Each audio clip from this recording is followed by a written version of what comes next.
घर में दो जुड़वा बहनों का जन्म हुआ था। वो दोनों जुड़वा थीं पर दिखने में बिल्कुल एक दूसरे से अलग। एक दूध जैसी सफेद थी तो एक कोयले की तरह काली। उनके माता पिता इस बात से बड़े हैरान थे कि जुड़वा होने के बावजूद भी दोनों इतनी अलग कैसे हो सकती हैं। पर वो दोनों को ही एक बराबर प्यार करते थे। काली लड़की का नाम वो काजल और गोरी लड़की का नाम वो चंदा रखते हैं। धीरे धीरे दोनों बहनें बड़ी हो जाती हैं। बड़े होकर भी काजल का रंग काला का काला ही होता है और चंदा और भी ज्यादा गोरी हो जाती है। काजल को चंदा से चिढ़ होने लगती है क्योंकि हर कोई चंदा की तारीफ और उसका मजाक उड़ाता था।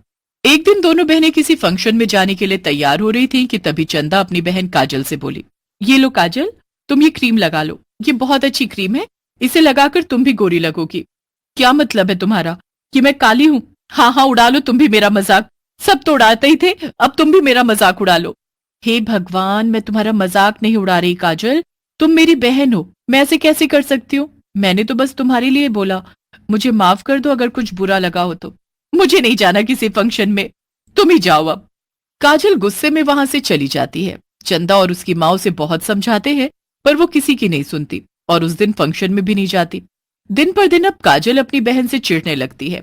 चंदा अपनी बहन काजल को बहुत प्यार करती है पर काजल को हमेशा ऐसा ही लगता कि वो उसे नीचा दिखा रही है और वो हमेशा बिना वजह उससे लड़ाई कर लेती है। अब वक्त बीतता जाता है और दोनों काफी बड़ी हो जाती हैं। एक दिन उन दोनों के माँ बाप आपस में उनकी शादी की बात कर रहे होते हैं। वैसे तो चंदा अपनी बहन काजल से बड़ी है तो पहले उसकी शादी होनी चाहिए। अरे कुछ मिनट ही तो बड़ी है, उससे क्या फर्क पड़ता है कि किसकी पहले शादी हो। अभी मैंने उनको काजल के बारे में बताया है तो वो काजल को देखने आएंगे। और हाँ, तुम जरा चंदा को उन लोगों से दूर ही रखना, वरना तुम समझ ही रही होगी कि क्या होगा। हाँ हाँ, मैं समझ गई, आप बिल्कुल चिंता न करें। दरवाजे के पीछे खड़ी काजल सब बातें सुन लेती है। वो बड़ी खुश होती है कि उसकी अब शादी होगी और उसे अपनी बहन चंदा से छुटकारा मिल जाएगा। अब अगला दिन होता है। कमला चंदा से बोलती है, चंदा, तुझे तो पता है ना वो लोग आने ही वाले हैं। बेटी, जब तक तू साथ वाली चाची के घर चली जा, तेरे बाबूजी नहीं चाहते कि वो तुझे देखें। ठीक है माँ। चंदा अपनी चाची के घर जा ही रही होती है कि तभी राकेश अपने माता पिता के साथ सामने टकरा जाता है। वो चंदा को देखता ही रह जाता है।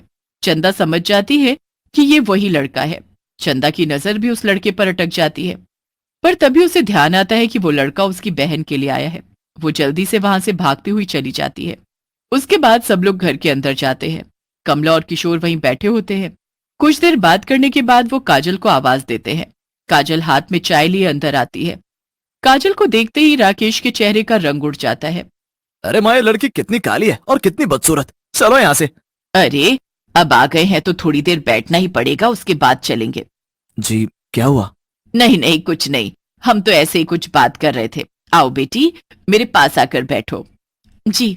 थोड़ी देर बैठकर बिना जवाब दिए वो लोग वहां से चले जाते हैं और अगले दिन रिश्ते के लिए मना करवा देते हैं। उसके कुछ दिन बाद चंदा को राकेश फिर से एक जगह टकरा जाता है। इस बार वो बात किए बिना नहीं रह पाते। दोनों